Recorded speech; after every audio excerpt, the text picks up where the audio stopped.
You know what you're listening to? Is that a trick question? It's the I Still Love This Game podcast with your host, Matthew Damian. He's an idiot. Don't listen to this. He's an idiot.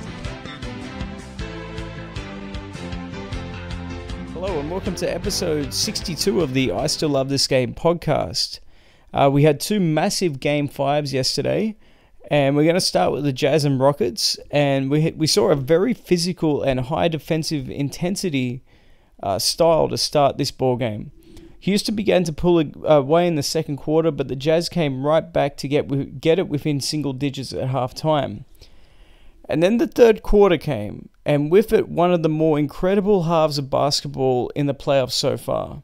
The Jazz surged ahead of the Rockets on the back of Donovan Mitchell, who had 20 or 22 points. I can't remember what the end number was, but his final numbers were for the quarter.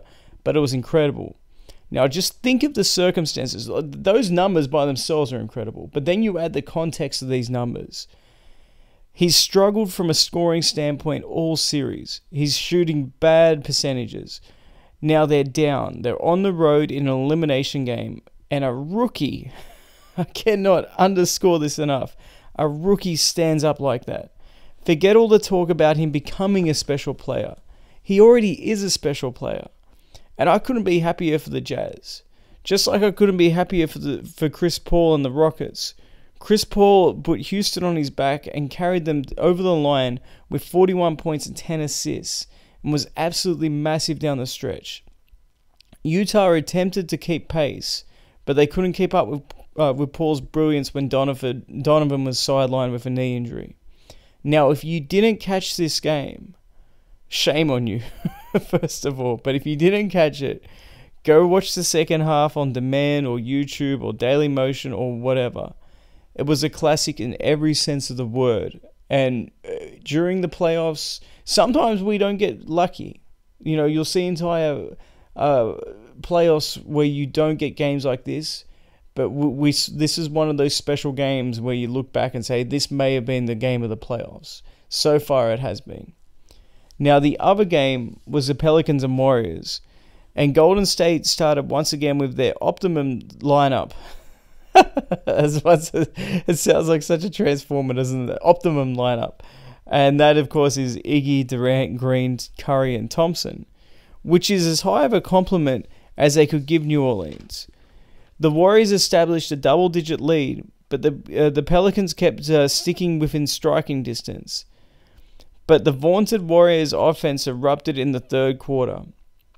Golden State flirted with a 30-point lead at one stage. But just like the Jazz in the previous game, the Pelicans just did not roll over. This is what teams with championship aspirations, they do. They drag themselves all the way back to making it only a 7-point deficit before Draymond Green, of all people, hit a ridiculous 18-footer with the shot clock running down to seal it up.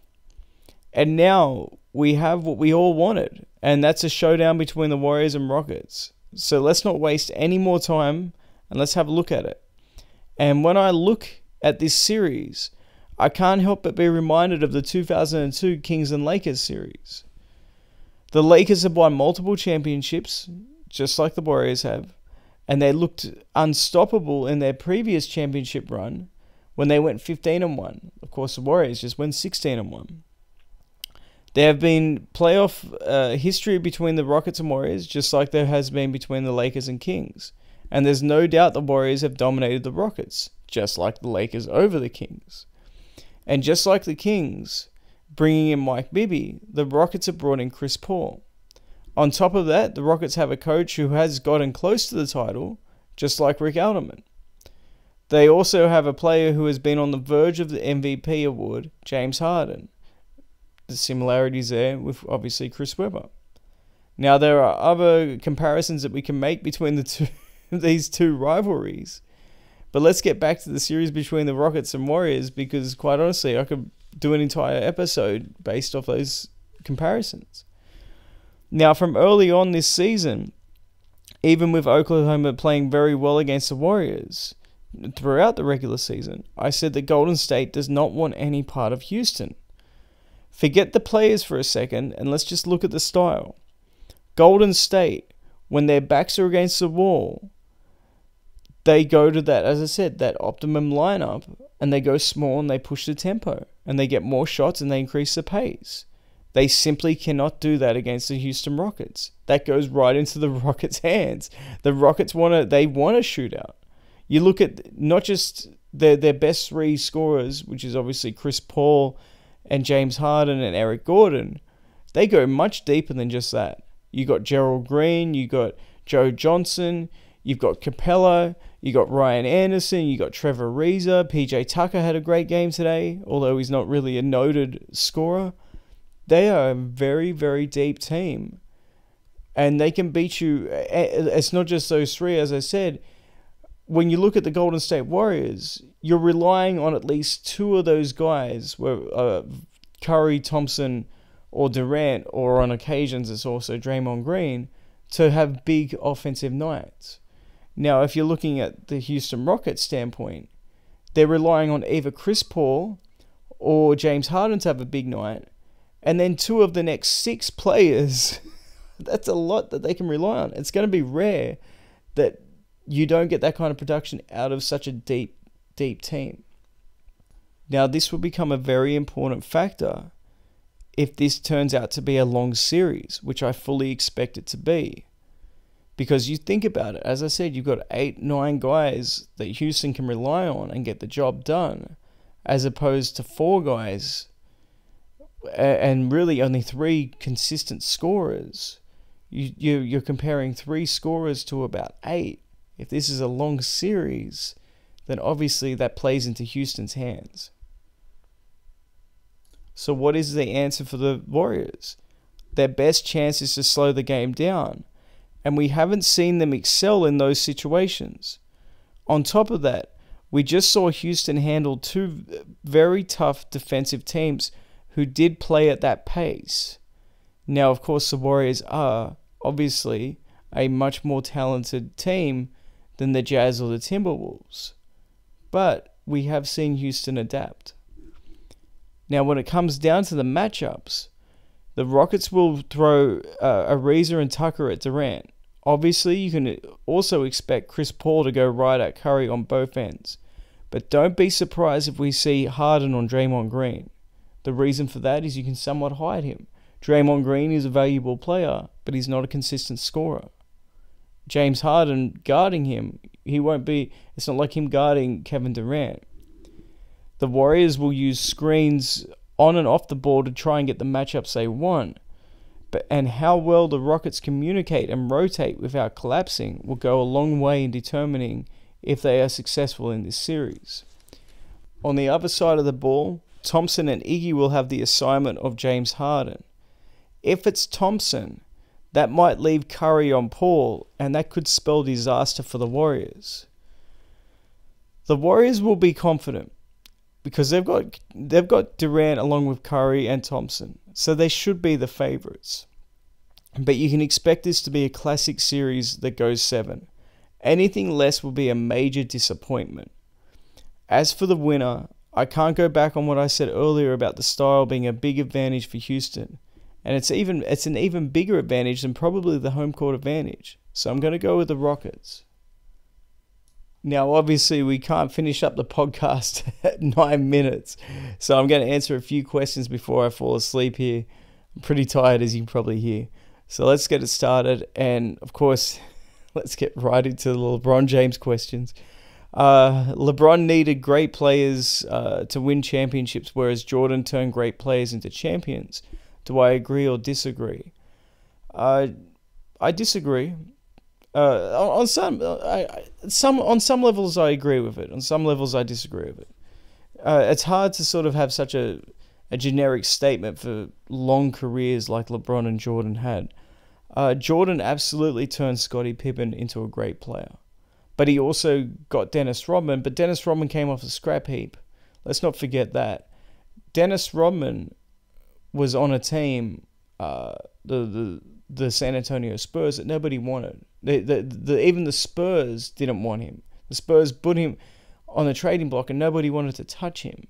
And the only team willing to even take on that risk, because of the coaching as well as the leadership between Pippen and Jordan, was the Chicago Bulls. So you can even say that Jordan turned Rodman into a winner in 96. As I said in the previous podcast, 97 and 98, different story altogether. Rodman reverted back to his self-sabotaging ways. As for whether LeBron needed great players to win championships, to start off with, there's something that could be said for that, especially with Dwayne Wade, Chris Bosh, later on Ray Allen too. And people dispute Ray Allen, his importance of that 2013 championship. And yeah, he wasn't a starter, he wasn't a star player either. But let me ask you this, do they win the title without him? And the answer is no. And if you bring up Steve Kerr's name, you're an idiot. Because Steve Kerr, they weren't down in that game. They weren't down in that series. When Steve Kerr made that shot, the score was tied. Okay, so the score was tied, 28 seconds to go when the Bulls had the ball. When Steve Kerr shot it, it was the end of the shot clock, so there was about 5 seconds left. And the score was tied, and the Bulls were up 3-2. When Ray Allen took that shot, the Miami Heat were down by 3 points, and they were down in the series as well. So if Ray Allen misses that shot, the series is over. There's no chance for that, unless if Chris Bosh gets another offensive rebound. But they had no there was no coming back from that situation. So everyone wants to dispute how important Ray Allen was. Like I said, without Ray Allen, do they win the 2013 championship? And I say no to that. So early on, I would absolutely agree that LeBron needed great players to win championships. On the other hand, when he got to Cleveland for the second time, let's not kid ourselves. Kyrie Irving was still very young. He didn't have a whole lot of experience, had never been to the playoffs. A lot of injuries played a role in that. But he was not a championship player. Same with Kevin Love. Now, Kevin Love was playing out in the West, and it's a lot more difficult to play in the West than it is the East. And he never even made the playoffs himself. And he'd been in the league and been an all-star for a lot longer. So in those two circumstances, yes, LeBron did play a huge role, almost as big of a role as what Jordan did with Pippen in developing these guys into championship quality players. So I do agree and disagree with some of that. And it leads right into the next question. And here it is. It says, let's play the what if game. Instead of returning back to Cleveland in 2014, LeBron went to the Raptors with Lowry and DeRozan. What are the results? And I would say they would never have won the title. Because as much as LeBron helped Kyrie Irving and Kevin Love in getting over the hump and becoming championship players, they still had to have the talent to back it up. And if LeBron is playing in Toronto, let's be honest, DeRozan and Lowry, neither of them are of the caliber of a Kyrie Irving. And combined, as a duo, they're definitely not anywhere near what Kevin Love and Kyrie Irving are. So there's no question in my mind whatsoever.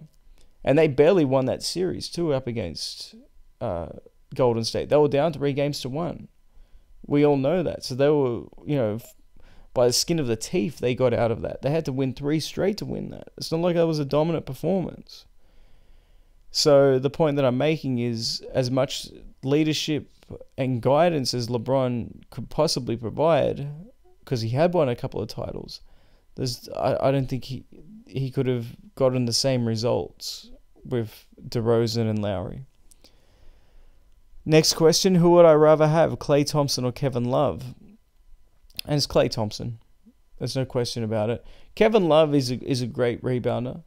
But it depends what I've got, actually. It depends what team I have. If I'm starting a team from scratch, I'll go with Klay Thompson, because I'd like to see what he'd be capable of with the ball in his hands 35 times a night.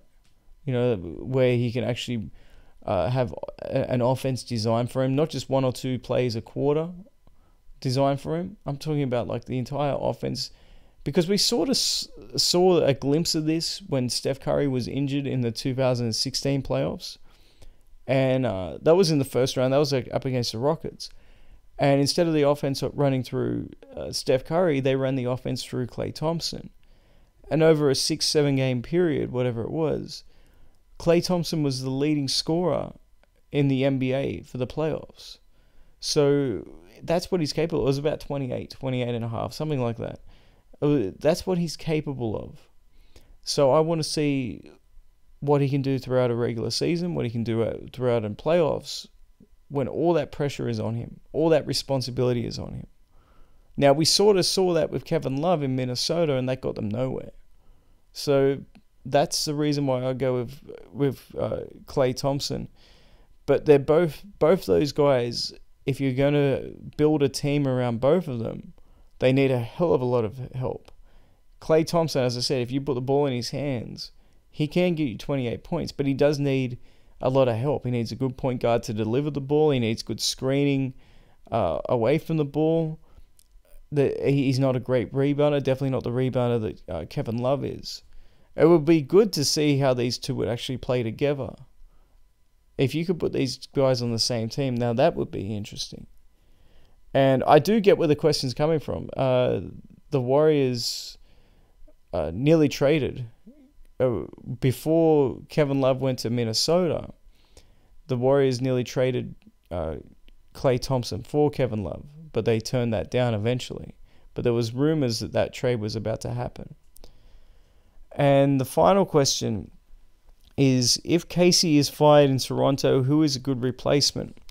And it really depends on what they want to do. Do they want to rebuild? Or do they, for whatever reason, feel that they can still compete in the playoffs? Obviously, they can compete in the regular season, but can they compete in the playoffs with the roster they have?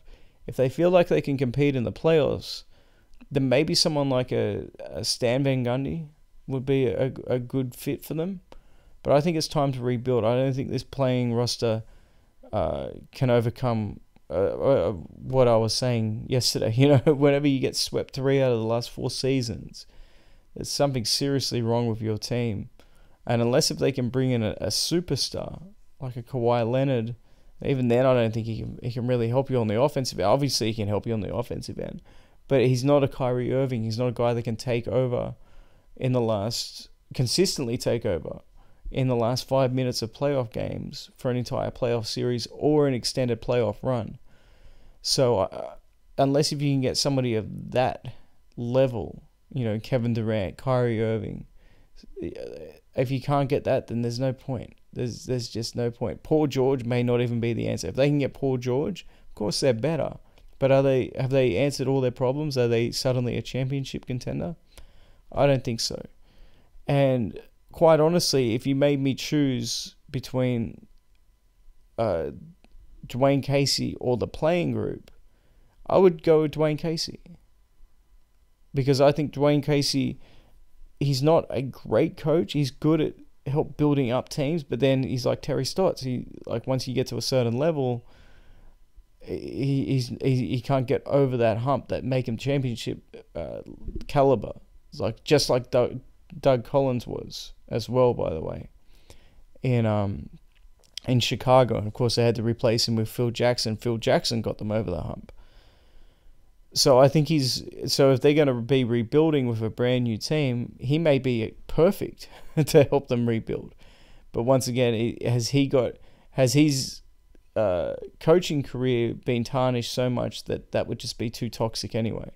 Sometimes it's best to just clean the whole thing out, top to bottom, coaches, players, management as well, and just see where that lands. And we're going to wrap it up there. Thanks for listening, guys. We got one game tomorrow, and that is obviously Boston and Philly. That's the last series that's alive in the second round. Then we got a day off with no games. I will try to be getting a podcast out for you tomorrow. If not, I'll do it on the day off.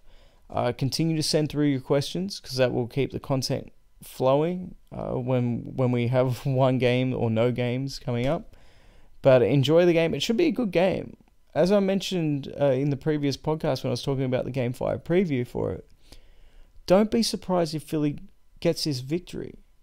Because at some point, you've got to think that maybe, just maybe, Simmons and Embiid break out of their slump. And if they break out of their slump, then they are more than capable of winning in Boston.